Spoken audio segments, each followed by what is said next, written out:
everybody. Mental health is important for teachers because it affects their overall well being, job satisfaction, and ability to effectively support and educate their students.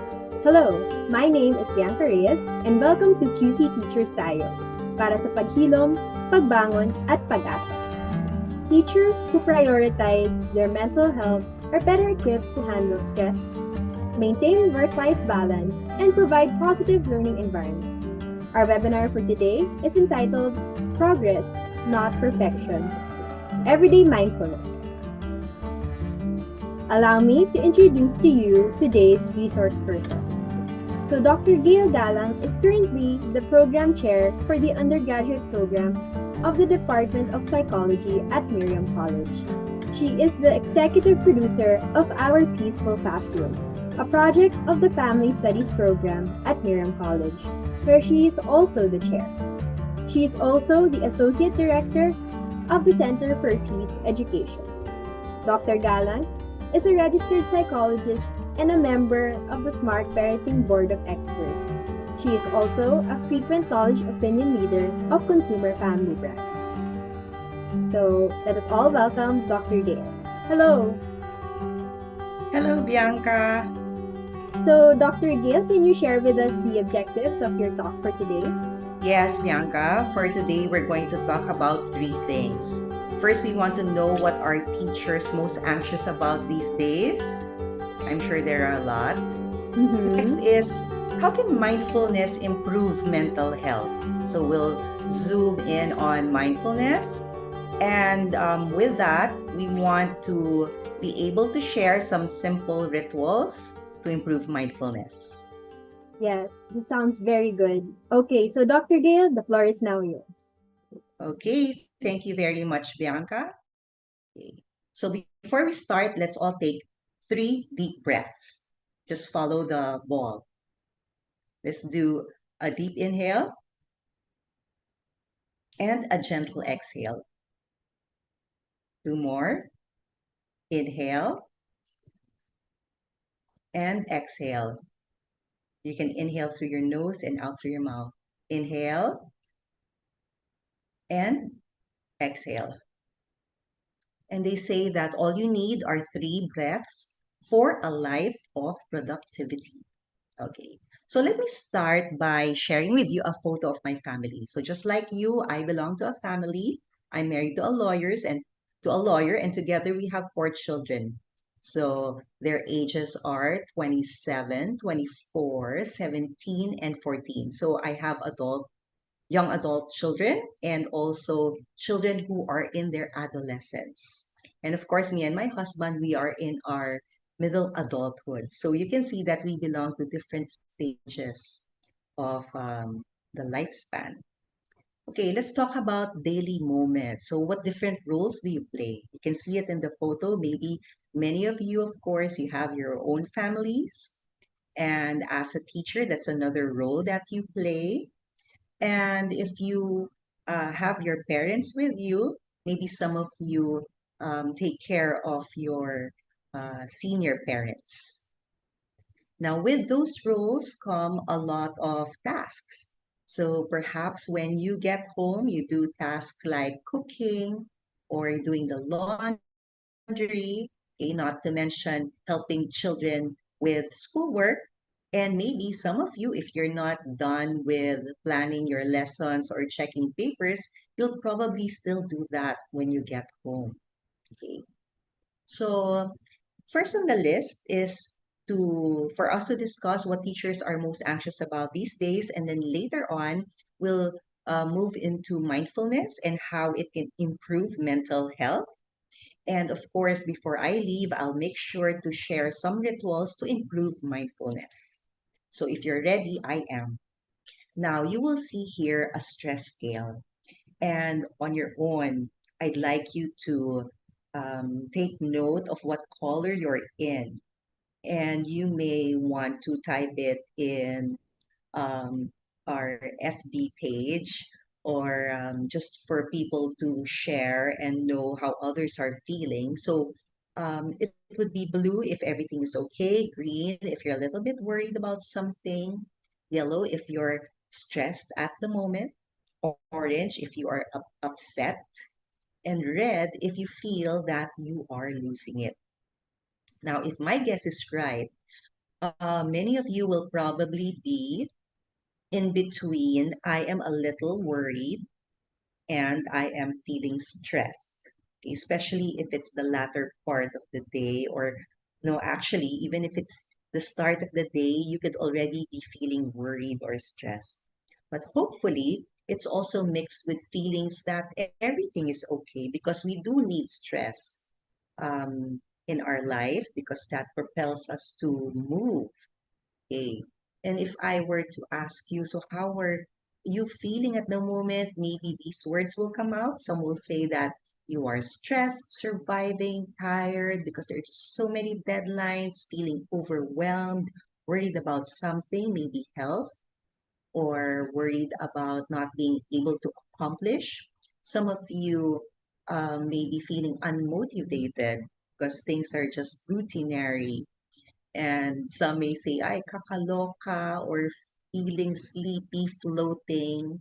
But hopefully, many of you will also say that you're happy and all right and feeling good. Now, post-pandemic blues that may be causing stress would be as follows: financial problems, work, personal relationships, daily life routine, style of thinking, and parenting. So let's talk about each one briefly. So, top causes of stress. Do you hear yourself saying this? I'm shocked when my bills arrive, because many of us, of course, have unexpected expenses, broken appliances, car problems, health emergencies, and we need to shell out money. But at the same time, there are also expenses that come every month, and you have to save for that. Your utility bills, subscriptions, if you have any, insurance, if you have policies that you pay, online shopping for those of you who like to shop, and then when the bills arrive, you say, oh, why did I even buy this? I don't need this. And for those of you who have children, okay, maybe you really have to plan and save for enrollment, okay? And okay, not to mention also the expenses that come with food and all the other things that you need. So sometimes, like in the picture, it really causes stress, no? Financial insecurity. Okay, next. Okay, why do we feel stressed? Because sometimes we don't feel motivated to work. And why is that? Because with regard to work tasks, sometimes teachers feel that there's just too much work, there's a lot of deadlines, you can have multiple supervisors and bosses. And even if you're a teacher, some of you have different committees, so you have different roles to play in your school. Okay? And if you are moved to a different role, then maybe there are new tasks and you're just really learning the ropes of your new tasks. Now, in terms of work relationships, okay, sometimes there is some conflict with peers or superiors. Okay, maybe there are some personalities that we call energy vampires, but for some reason they just really take your energy away. You know? Sometimes there are also personality issues in the workplace, and with that, it makes working quite difficult. Okay. Next is about relationships. So when you get home, sometimes you might ask yourself, "Oh, why do you treat me this way?" Okay. Inside the house, sometimes being tired at work affects our intimacy, and of course, your partner, and all the other people who are in your house might also be very tired, like you. If you live in a very small space, then you may experience cabin fever. In some households, they're exposed to abuse, maybe not physical, but emotional and psychological. And sometimes when there's too much stress, we can't help but have certain arguments, no, with people in our lives. Now, outside the house, there are other people who may not treat us well. No, difficult in-laws, toxic friends, okay? And sometimes in our social media addiction, this also affects the way we feel, okay? Now, some of you are so busy that your middle name might be busy, Busy is my middle name. Now, these are some signs of productivity addiction. Sometimes we can't help but just keep on moving, moving, and moving. And we don't realize that it is already affecting our mind and our body. So, what are these signs of productivity addiction? There could be lack of sleep. Yeah, as you know, we adults need about 7 to 9 hours of sleep. But if I ask you now, how many hours of sleep do you usually get? And you'll probably say 6, 5, 4, then that's not enough. Okay? No time for exercise. And you're seated the whole day. Well, if you're teaching, you're probably standing, right? But it said we know that it would be healthy if we get about 8,000 to 10,000 steps in a day. So that means moving like 30 minutes of exercise a day is ideal. Not being able to eat healthy is a problem. Okay, sometimes we're used to processed food because we want things really quick. We buy food and not really realizing that our food can be saturated with too much oil, or sometimes we are not able to eat our vegetables and fruits. Little water intake because we are so busy we forget to drink water. Poor hygiene, which explains why people get sick easily. Okay, and no time to pause because we keep on moving and moving and moving until everything that's in the to-do inbox is gone. Okay, so sometimes that can be very, very tiring. Now, sometimes the stress is caused by how we think. Okay, and here are some examples of some distorted ways of thinking.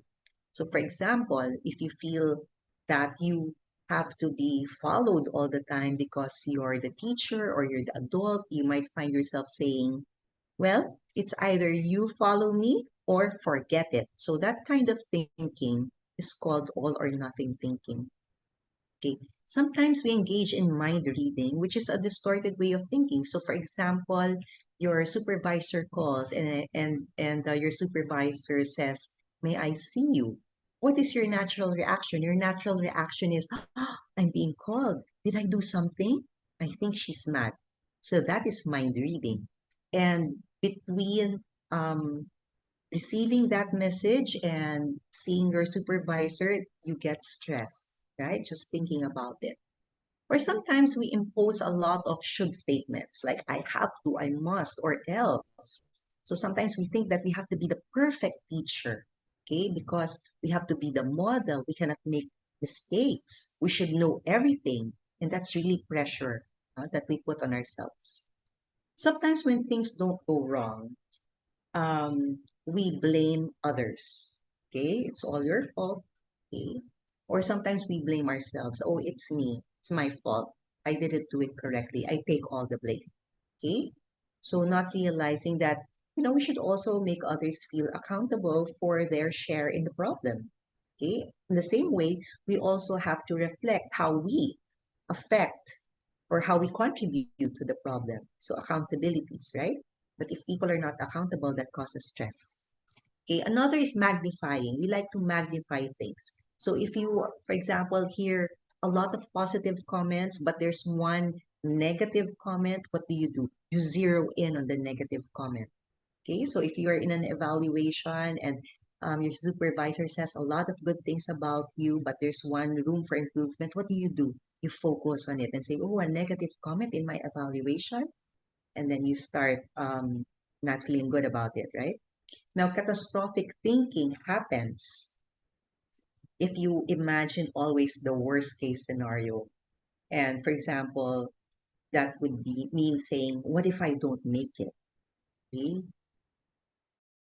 Okay. Now, if you are a parent, okay, parenting, stress is very normal to parents, no? And sometimes when you're busy and you have kids who are not mindful, you find yourself doing the things that they ought to be doing. So mom or dad can probably tell the kids sometimes in their desperation, can't you do that?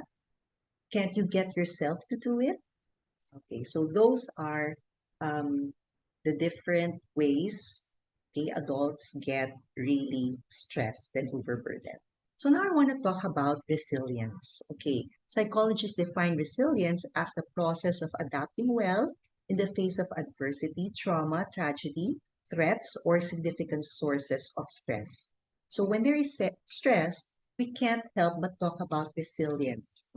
We want to be able to see how we are able to manage, okay? And how are you able to manage our strong emotions? Well, we have to accept that strong emotions are part of life. We can't control these because these are natural emotions. So the best way is really to know how to manage it.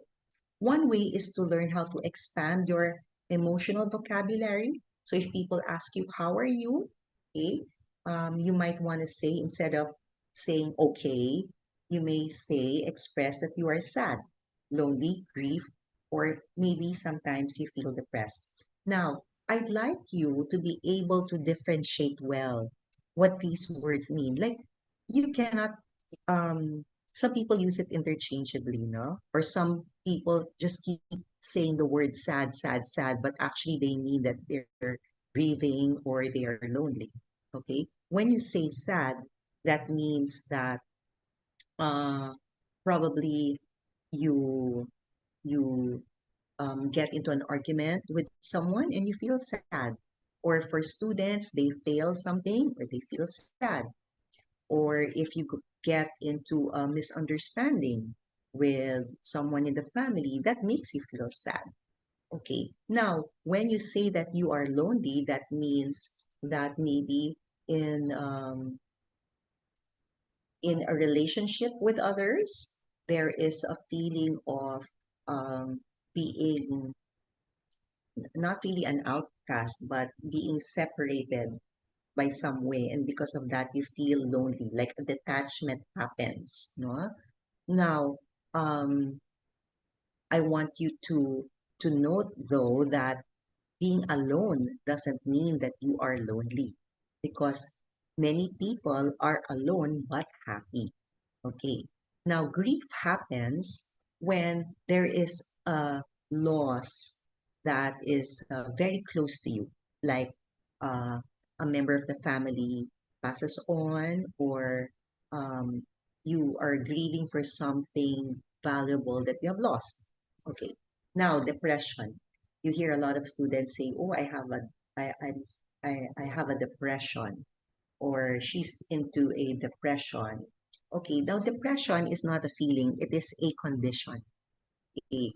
And depression is something that's serious. It's more than just a depressive feeling. When you say you are having a depression, that's like 24/7 for 2 weeks nonstop. The whole day, even at night, you're not really able to function. You're not able to enjoy things that you used to enjoy. You're not able to eat. You're not able to sleep. You keep thinking. You're ruminating. You feel that it's a failure, that there's no hope. And sometimes a person who has depression may want to end things. Okay, so let's caution people from using the word depression, because that is a condition. It is really not a feeling. Okay, so maybe you're feeling sad. Okay, now when you talk about anger, okay, there are different levels before you reach that angry state. So from being calm, maybe if some people have some habits, you feel annoyed. So you are annoyed, not angry, just annoyed. Or if you, for example, if there is a person who doesn't meet your expectation and you are disappointed, then maybe you get upset. Okay, so that's being upset, not annoyed or not angry. Okay, but angry is perhaps a higher level where you feel that something keeps happening, and there's a strong a surge of emotions um, that tells you that deep inside something is not right. Something doesn't sit well with you, so you are very angry. Now, furious is beyond angry. So be sure also that as teachers, you help students identify the right emotions that they're in. Okay. So let's talk about why it is important to exercise patience, because, like building a muscle, increasing your resilience takes time and intentional. Okay, so we have to keep on trying to find ways to develop resilience, and it takes time. So how to make it your superpower? Okay, according to the American psychological association, briefly. You increase your resilience by building connections with people around you, by fostering wellness in your daily lifestyle, by finding purpose in what you do, and by embracing healthy thoughts. Okay, so we do away with distorted ways of thinking. Now, according to the Mayo Clinic, okay, to build resilience, again, you must try to connect with others. So avoid being isolated, okay? Make every day meaningful. That also means finding purpose in the things that you do every day. Learning from experience, learning from our ups and downs, remaining hopeful so that we don't sink into depression, taking care of ourselves and being proactive so that we lessen the chance of being stressed. The five pillars of resilience, according to Feeling Good MN, would be self-awareness, mindfulness, self-care, positive relations, and purpose. So if you notice, self-care, positive relationships, and purpose always appear, okay, as being pillars of resilience. Now, I would like to focus on self-awareness through mindfulness. So up next would be, how can mindfulness improve mental health? And we hear a lot of people talk about mindfulness, so let's define it. According to John Kabat-Zinn, mindfulness is awareness that arises through paying attention on purpose in the present moment and non-judgmentally. Because you can be present at the moment, but your mind is full of judgment. We want to remove judgment.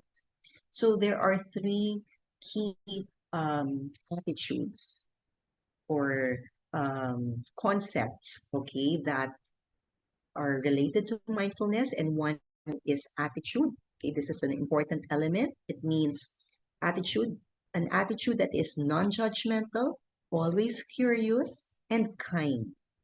Okay, and sometimes when you're stressed, it's hard to be kind. Second is intention. That you have to have the intention to cultivate awareness. Okay, whether it's self-awareness or awareness that's what's happening around you. And finally, you need to give attention to what is occurring in the present moment.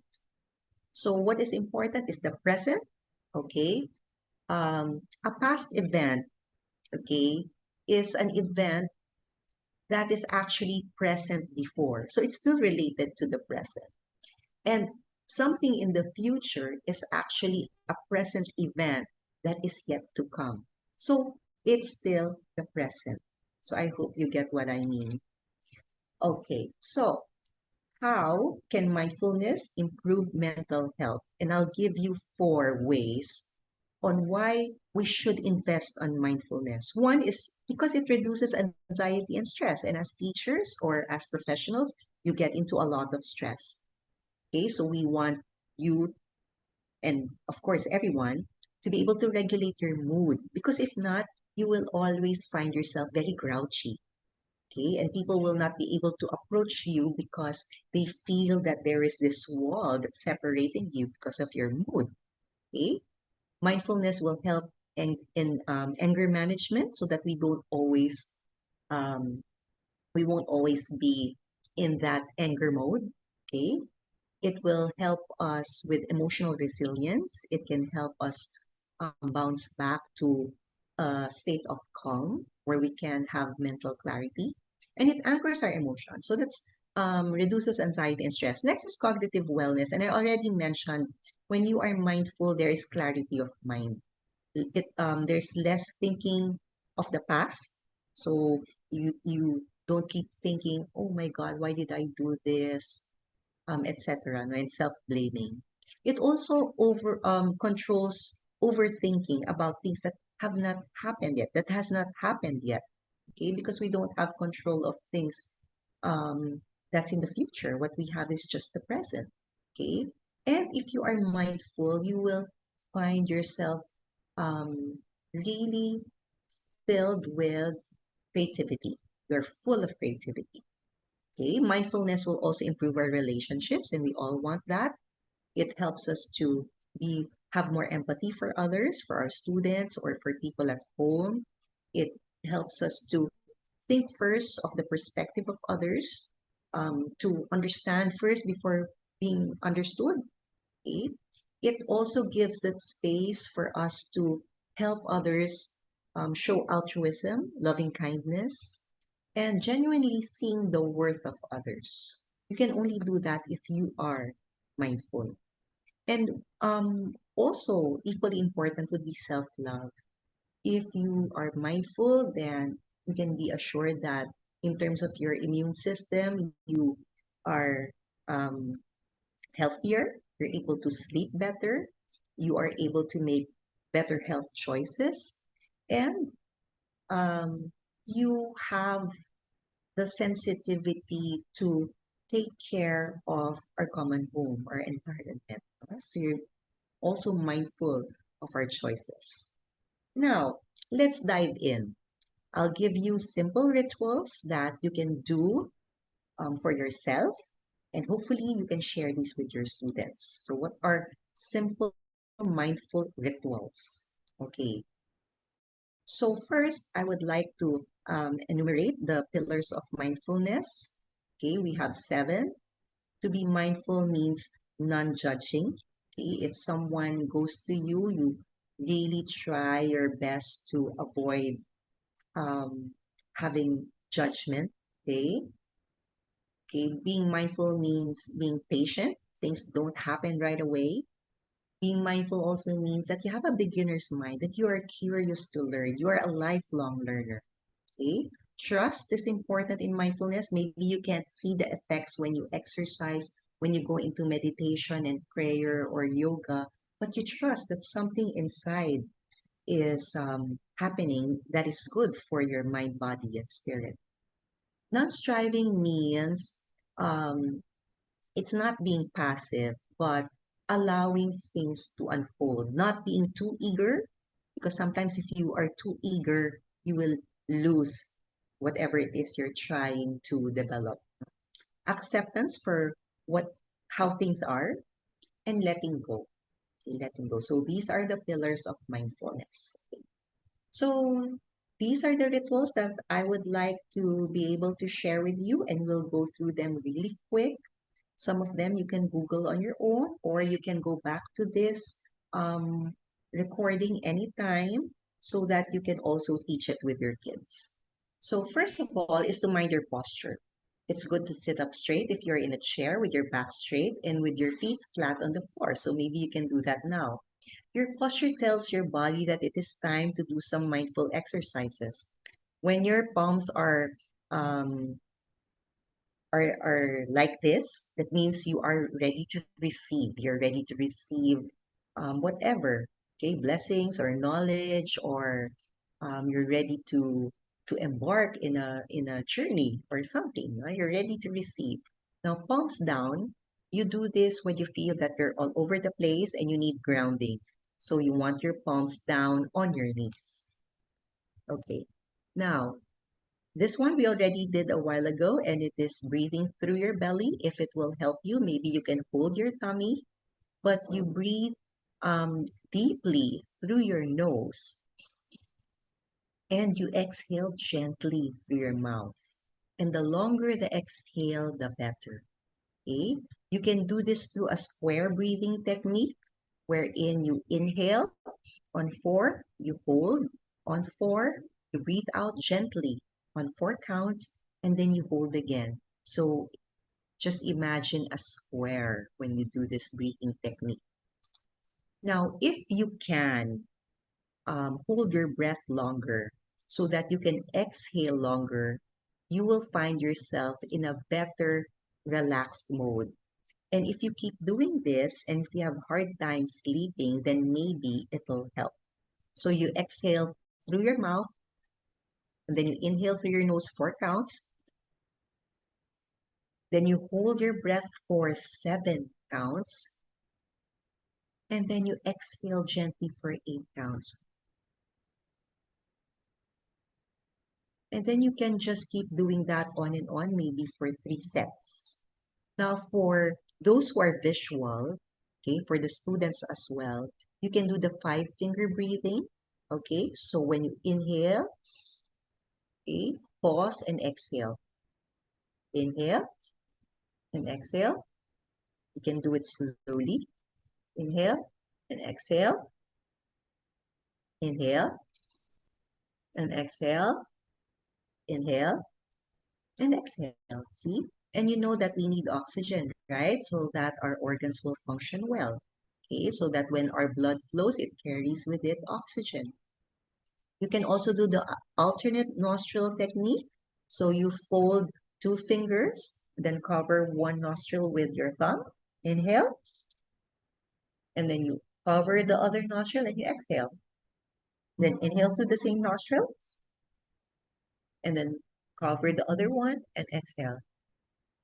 Inhale and exhale. Inhale and exhale. And maybe you can do that for 10 tries. The balloon belly technique is the same. So you just imagine a balloon. Um, Inhale through your nose to fill the balloon with air, and you can say, I inhale peace. Okay? And then you exhale through your mouth, deflating the balloon, and you say, I exhale anger. Okay? Or I exhale stress, or I exhale worry, whatever it is you want to get rid of. Now, the body scan, here you just imagine a white healing light that's entering your crown, and just like a photocopying machine, allow the light, the healing light, to go to the different organs of your body. Okay, internally, it's just like checking how your organs are.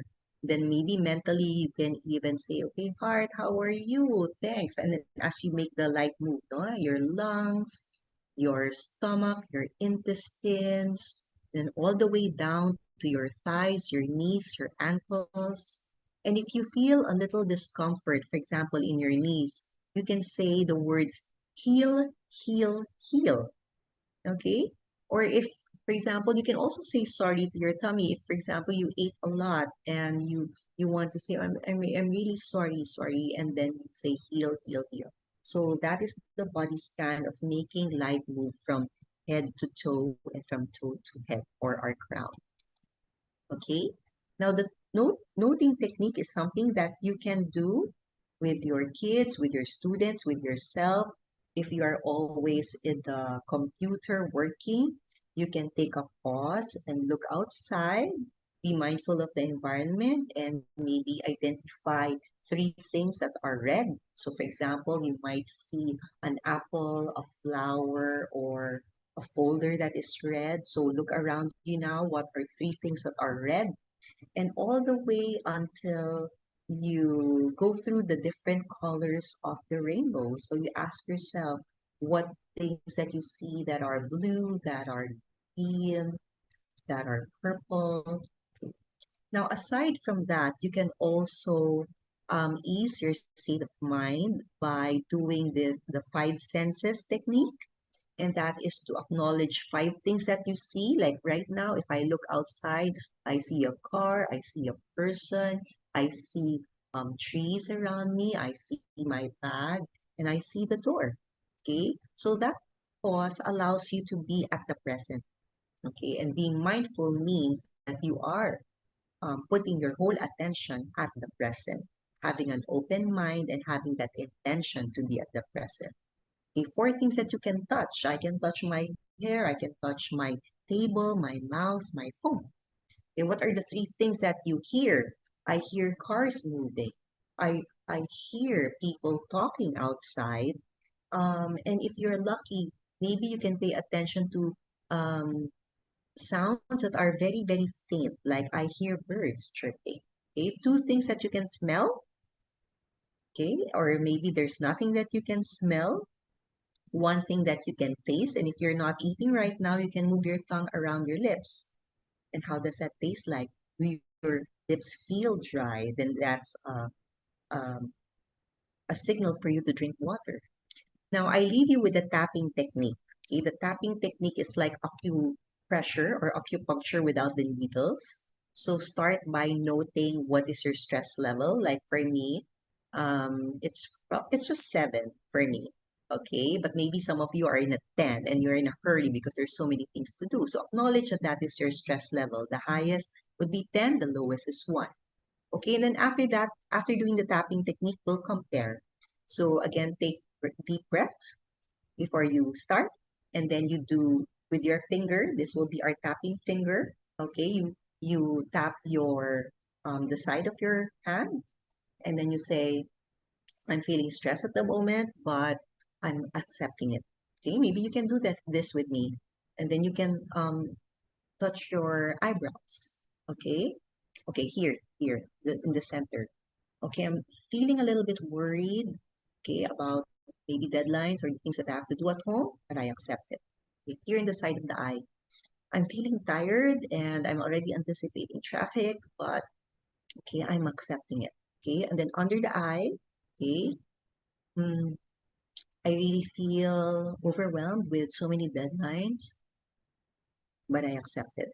Okay, then you can say, maybe under the nose, you'll say, for today, I want to be peaceful.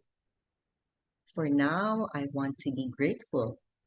Okay, and then in the collarbone, tap it, and then you say, um, for now, I'd really like to be able to do my work honestly and completely with positivity. And then under your arm, you can say, um, at this moment, I want my body to relax. My body feels relaxed. And then after that, you can ask yourself, is your stress level still a 10? Okay, hopefully it did not increase, no? Hopefully it went down to a 9 or an 8 or even a 5. That would be a better way. Okay. So the next are things that you can do on your own. Some people like to talk about chakras or energy points in our body. And they say that if you are too stressed, then maybe your energy levels are spinning abruptly, or sometimes when um, it's probably moving really slow, so you're feeling lethargic. But the idea of mindfulness is really to align all these energy points from your crown to your third eye, to your throat, your heart, your solar plexus, your sacral energy, and your root energy. And if that is aligned, then no matter how much work you need to do, you will be able to do it. For those of you who do yoga, these are the poses that you can continue to research on. If you want grounding, if you want to receive energy from the universe, you can do pose number 1. If you want to be creative, you may want to do pose number 2. If you feel that you lack the willpower to do things, maybe you're starting things or you're having ideas but there's no follow through, try the cobra. Okay, that's number 3.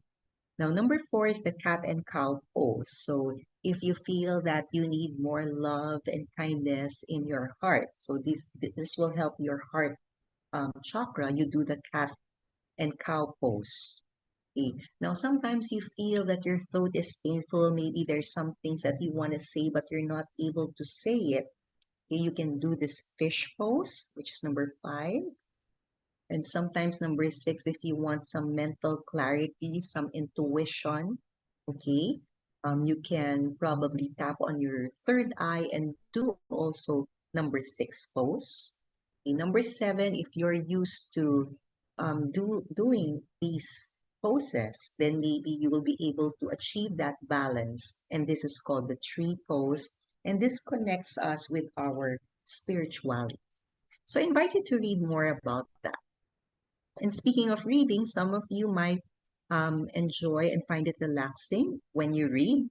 Okay, so books are there, and here we're able to explore a lot of therapy modalities that support our mental health. So try to find the books that will help increase peace, positivity, and productivity. For me, these are my books that I read. I've read the 5 a.m. Club, What Most People, Successful People Do Before Breakfast, Atomic Habits because I want to improve my habits, and Pause because there was a point in my life where I really wanted to step back. Okay. Now, in the book, The 5 a.m. Club, they propose that you wake up between 5 to 6, or maybe you do wake up earlier than this, no? But before you start your day, before you prepare breakfast for people, maybe you might want to do prayer and meditation, yoga and exercise, or learn something new for quite a bit of time. So it doesn't have to be 20, 20, 20. You can start with 5, 5, 5, or 10, 10, 10 until you develop the habit. Okay, you can also use apps that connect you to your inner peace. Okay, so a mind to help me with my mind, I listen to Headspace. I subscribe and follow their meditation. Okay, also for my body, so I use a smartwatch which helps me track my steps. So this is the an app. Okay, it's called Me. Okay, and for my spirit, every morning before I start my day, I listen to Father Feloni. Okay, and these are really designed for busy people like you and me. Okay, now many of you also like to watch movies because here you can learn and understand yourself and others more objectively in looking through the lives of people who are in the movies. So for Netflix, watch movies and documentaries that promote healthy living. Like example, The Minimalist, Less is Now. After watching this, I'm so thankful that I watched it. Live to 100 so that you will know the habits that make people live to 100. So these are different places and they explore the different attitudes and behaviors of centenarians. And also game changers. You might want to see what is good for your body so that you can develop a healthy lifestyle. Okay. So again, to have a mindful self, it is equivalent for you to become a mindful teacher. Mindful self equals mindful teacher. So we must learn how to pay attention, to give full intention, to be at the present moment, okay, and have that kind of open attitude that is non-judgmental. So three quotes that I leave you with. First is on attitude. We can't always change what's happening around us, but we can change what's happening within us or what happens within us. Next on intention. When you feel like quitting, think of why you started. For example, you promise yourself, okay, I'm going to eat healthy, I'm going to eat more vegetables and fruits. And then suddenly you indulge, okay? Now, when you feel like quitting, think of why you started. And finally, attention. Because we spend precious hours fearing the inevitable, it would be wise to use that time adoring our families, cherishing our friends, and living our lives. And that is from Maya Angelou. So I hope that you have learned something from my sharing. If you want to stay connected with me, you can find me in Instagram, and that is at Gail Frances Gala. So thank you everyone for listening. Back to you, Bianca. Thank you, Dr. Gill, for sharing your insights and some practical tips for our teachers. So now we have a few questions to ask you. First, we would just like to know, what is your personal mindfulness ritual and how have these helped you in your everyday routine? Okay, so recently, because we were in a pandemic, I really discovered the importance of mindfulness. So I start my day taking deep breaths. And when I do that, I say positive things. Like, for example, just for today, I will be at peace. Just for today, I will not be worried. Just for today, I will be grateful. Just for today, I will do my work honestly. And just for today, I will love all of God's creations. So that's called the loving kindness meditation. Okay, then after that, I listen to, because I'm Catholic, so I listen to Father Peloni, as what I just said. And if there's time, so that if I wake up extra early, I do meditation for just about 3 minutes. So I use the Headspace because it's really designed for busy people. And then I do yoga exercises, but not the full yoga that's for an hour. Maybe just three minutes of yoga, following a religious song that I like to listen to and derive inspiration from. So that is my mindfulness routine. and it helps me in the business of my day. And I'm so sure it'll also help you. Okay, thank you, Dr. Gail. So, for our second question, what do you do when roles and responsibilities between work and family become equally demanding? Are there Uh, any particular techniques that have been helpful in keeping strong emotions manageable? yes. Okay. Um, there's one particular technique that I like to do a lot, and it's called the stop technique. So stop means STOP. S means step back. So when I'm really so agitated or confused, or I'm really like so overwhelmed, I step back. And then T, I take a breath. That's why breathing is so important, no? T, take a breath. Okay. O means observe. What's going on. Maybe it's not something physical, but I'd like to observe by reflecting on what just happened. But I don't want to overthink also. So I just observe. And then P means proceed with calm. So that is the stop technique. Thanks, Dr. Gail. That sounds very easy to remember. Okay, so for our last question, among the pillars of mindfulness that you have covered, what is the most important one for teachers to nurture in their mindfulness practice? Okay, I think because we teachers are lifelong learners, it would be good if we always approach things with an open mind, and that is always to be curious about everything, okay? And also, well, also being patient, that things take time, and when we do make mistakes, it's being also kind to ourselves. What is important is that we have started this journey, and that with practice, okay, there is progress. So that's why the title of this webinar is Progress, Not Perfection. Yes, great. Thank you, Dr. Gail, for sharing your time and expertise with us. So that ends our episode for today. Once again, thank you for everyone for joining us today. A self-assessment will be posted in the coming days for you to reflect on as part of your journey towards peace, positivity, and productivity. A certificate of participation will be emailed to you once we receive your self-assessment. Once again, I am Bianca Reyes from Miriam College.